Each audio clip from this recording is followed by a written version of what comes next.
சுழன்று மேற்பின்னது உலகு, அதனால் உழந்தும் உழவே தலை. ரைட், வணக்கம். இன்றைக்கு என்ன செய்ய போகிறோம்னு சொன்னால், பூச்சி விரட்டி தயாரிக்கிற ஒரு முறை உண்டு. இயற்கை விவசாயம் செய்ய பூச்சி விரட்டி தயாரிக்கிற ஒரு முறை உண்டு. நான் கொஞ்சம் தான் செய்ய போகிறோம். அதனால் ஒரு வெள்ளைப்பூடு, ஒரு பூட்டில் உள்ள அவ்வளோத்தையும் எடுத்துருக்கிறேன். அதே மாதிரி இதில் ஒரு 10-15 மிளகாய் எடுத்துருக்கிறேன். உள்ளுக்கு மேற்குமே கொஞ்சம் மிளகாய் இடிச்சிருக்கிறேன். ஓகே, இதில் என்ன விஷயம்னு சொன்னால், உங்களுக்கு எவ்வளவு அளவுங்கிறதெல்லாம் உங்களுக்கு தேவையான விஷயம். அவ்வளவு அவசியமான அக்யூரேட்டாக இல்லை. 1 மில்லி லிட்டருக்கு 10 லிட்டரை கலக்கணும் அந்த மாதிரி எல்லாம் இல்லை.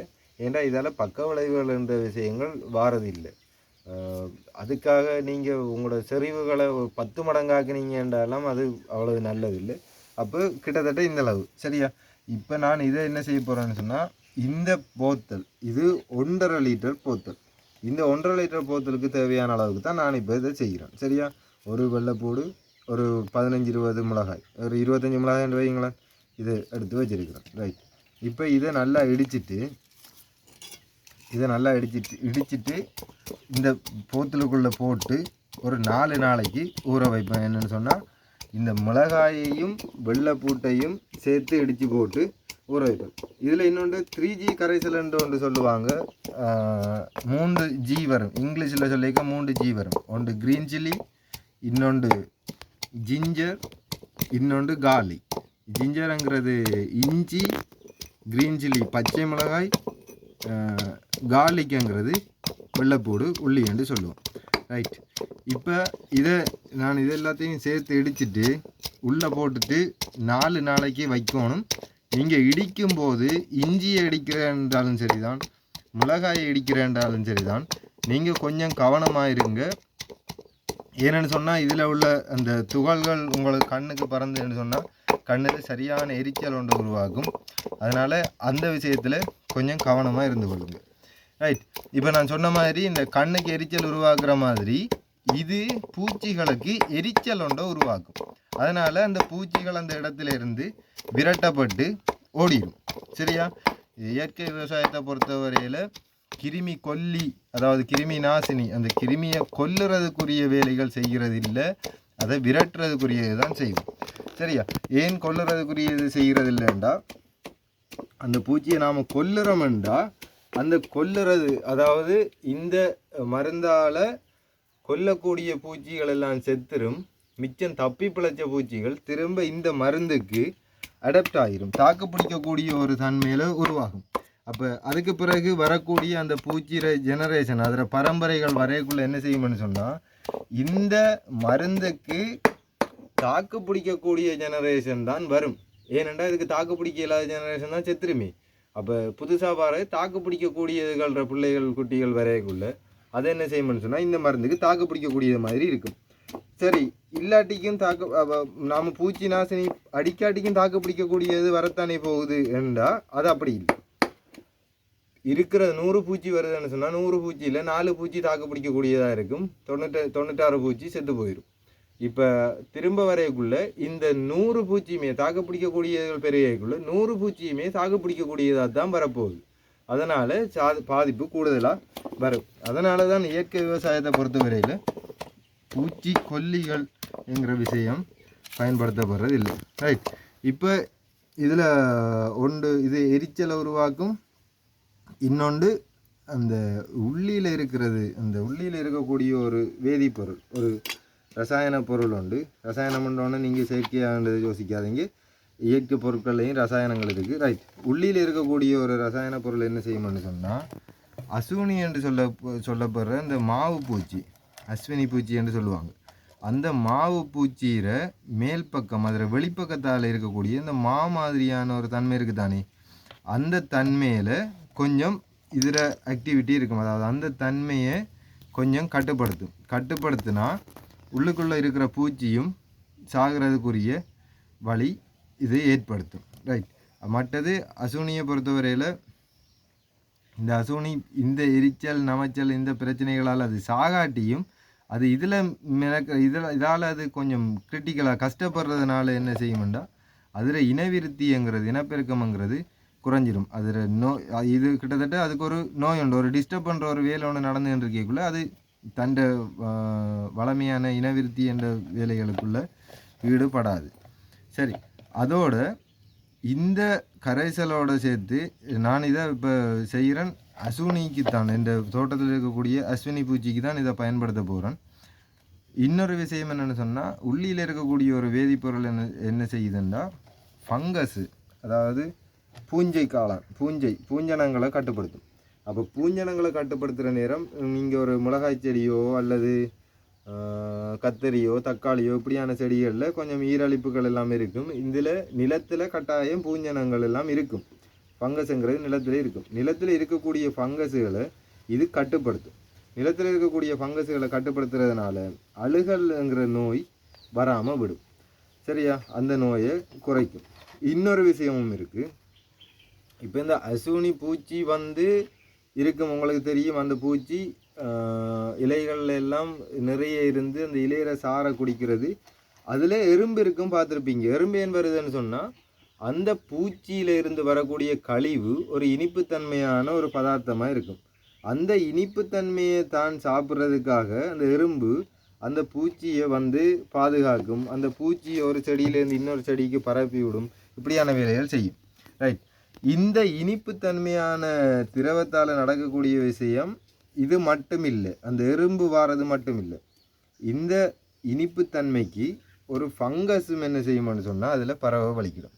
அப்போ அந்த இனிப்புத்தன்மை இருக்கிறதுனால ஃபங்கஸ் ஒன்று உருவாகி அந்த இலையிலேயே அந்த ஃபங்கஸ் வேலை செய்கிறதுனால இலையில் வெள்ளை வெள்ளை புள்ளிகள் வரும், ஒரு மஞ்சள் நிறமாக மாறும், இலை சுருங்கும், இப்படியான பிரச்சனைகள் எல்லாம் வரும் இந்த சாறு குடிக்கிறதும் ஃபங்கஸும் வரதுனால. அது தவிர ஒரு மோசமான வைரஸ் ஒன்றையும் இவங்க ஒரு இடத்துலேருந்து இன்னொரு இடத்துக்கு பரப்பிக்கின்று இருப்பாங்க. அப்போ இந்த உள்ளி கரைசலை நீங்கள் பாவிக்கிற நேரம் உள்ளி, பச்சை மிளகாய் இதை போட்டு அல்லது இஞ்சியையும் போட்டு 3G கரைசலாகவே நீங்கள் பயன்படுத்தலாம். ரைட், இந்த கரைசலை நீங்கள் பயன்படுத்துகிற போது என்ன செய்யலாம்னா என்ன நடக்கும்னு சொன்னால் அதில் உள்ள ஃபங்கஸும் கட்டுப்படுத்தப்படும். ரைட், இதோட இன்னொரு விஷயத்தை நான் சேர்த்து செய்ய போகிறேன், அதை பார்ப்போமாங்க. ரைட், அதோட இன்னொரு விஷயம் என்னென்றால் அரிசி கலங்கின தண்ணி. சரியா, ஒரு செலவும் இல்லை, ஒரு பிரச்சனையும் இல்லை. உங்களுக்கு வடிவாக தெரியும். அரிசி இது சிவப்பரிசி. இந்த அரிசியை கழுவுனா இந்த அரிசியில் உள்ள தவிடு இருக்குது தானே, இந்த அரிசியில் உள்ள தவிடு இதில் கழுவப்பட்டு வரும். நீங்கள் அரிசியை அப்படியே சமைச்சி சாப்பிட்றாங்கன்னு சொன்னால் வேறு பிரச்சனை, தவிட்டை போட்டு கரையுங்க. இல்லாட்டிக்கு இந்த வளமையாக நாம் அரிசியை கழுவாமல் சமைக்க மாட்டோம். இப்போ அரிசி கழுவுன தண்ணி. ரைட், இந்த அரிசி கழுவுன தண்ணியை ஒரு போத்தலில் எடுத்து, சரியா, நான் ஏற்கனவே எடுத்து வச்சுக்கோங்க பாருங்கள். இந்த போத்தலில் உள்ளது அரிசி கழுகுனா தண்ணி தான், அந்த மேலே தனியாக படிஞ்சிருக்கு. ரைட், இது அரிசி கழுகுனா தண்ணி தான். சரி, இந்த போத்தலில் இதுலேயும் நேற்று அரிசி கழுகுன தண்ணி எடுத்து வச்சுருக்கிறேன்.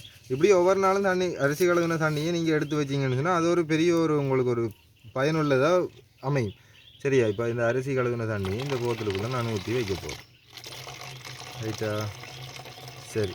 இந்த அரிசி கழுவின தண்ணியால் என்ன விஷயம்னு சொன்னால் இதில் இருக்கக்கூடிய ஒரு வேதிப்பொருள் உண்டு, அதாவது இதில் இருக்கக்கூடிய ஒரு கெமிக்கல் ஒன்று என்ன செய்யும்டா இந்த அசுநீரை, அந்த மாவு மாதிரி இருக்குது தானே, வெளியால் மாவு மாதிரி இருக்கக்கூடிய அந்த அசுநீரை அந்த பகுதியை இது கரைக்கும். இதில் ஒரு அமிலம் ஒன்று உருவாகும். அந்த அமிலம் ஆசிட் உண்டு.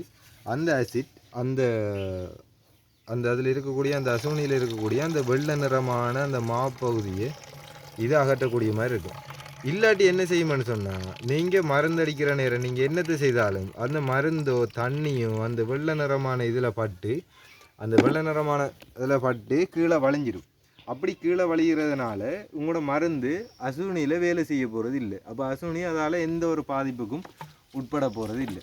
சரியா, இப்போ நீங்கள் இப்படி செய்யிட்டீங்கன்னு சொன்னால், இதை கரைச்சி வச்சிங்கன்னு சொன்னால், இது அசுனிக்கு மருந்தடிக்கிற நேரம் இதை நீங்கள் கலந்தடிக்கக்குள்ள அந்த உள்ளி கரைசல் இதில் தொழிற்படுறதுக்கு பயனுடையதாக இருக்கும். ரைட், இப்போ நீங்கள் பார்த்தீங்கன்னு சொன்னால் இந்த அரிசி வடித்த தண்ணி, அதே மாதிரி இந்த பச்சை மிளகாயும் உள்ளியும் சேர்த்து இடித்த ஒரு கலவை உண்டு. ரைட், இதையும் இப்போ தண்ணியை ஊற்றுறேன். நான் ஒரு 1 லிட்டர் 3/4 லிட்டர் வரக்கூடிய அளவு தான் தண்ணி ஊற்றுறேன். கணக்கு தண்ணி ஊற்றிருக்க இல்லை, நாம் அடிக்கிற நேரம் தண்ணி எவ்வளோ தேவையோ அதுக்குரிய மாதிரி இதாக்கலாம். நல்லா குலுக்கி போட்டு வச்சிங்கன்னு சொன்னால் இது நொதிச்சு வரைக்கும் இதில் வேலை நடந்திருக்கேக்குள்ள இந்த போத்தில் இப்போ நசியுது, இப்படி நசியுது. ஆனால் நாளைக்கு அல்லது நாளைக்கு எடுத்து நசிச்சிங்கன்னா நசியாது. இந்த போத்தில் உள்ளுக்கு இருக்கிற கேஸ் நல்லா கேஸ் ஃபார்ம் ஆகி ஃபிட்டாக இருக்கும். நீங்கள் 4 நாளால் திறக்கக்குள்ளே உஸ்ஸன்ற ஒரு சத்தத்தோடு தான் திறப்படும். ரைட்.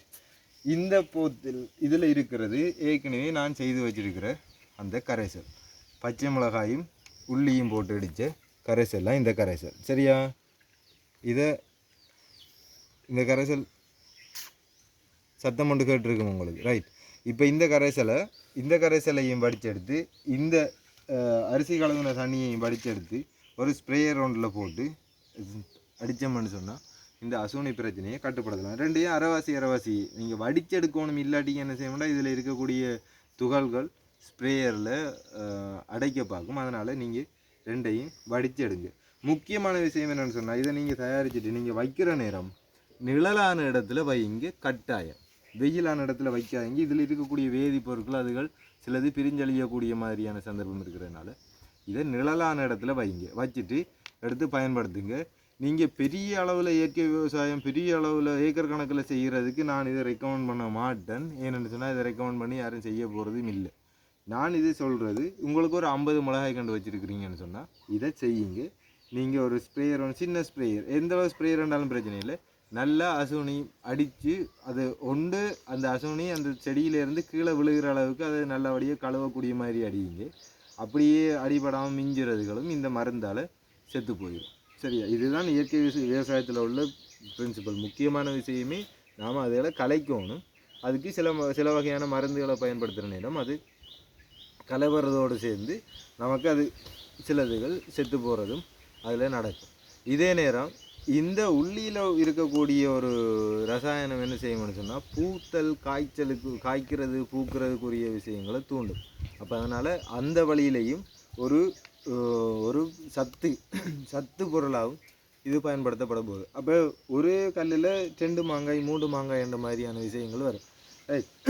கடைசியாக இந்த இதுகளெல்லாம் என்ன செய்யணும்னு சொன்னால் நீங்கள் அந்த தாவரத்தில் செடியிற அடியிலேயே சும்மா கொட்டி விடலாம்.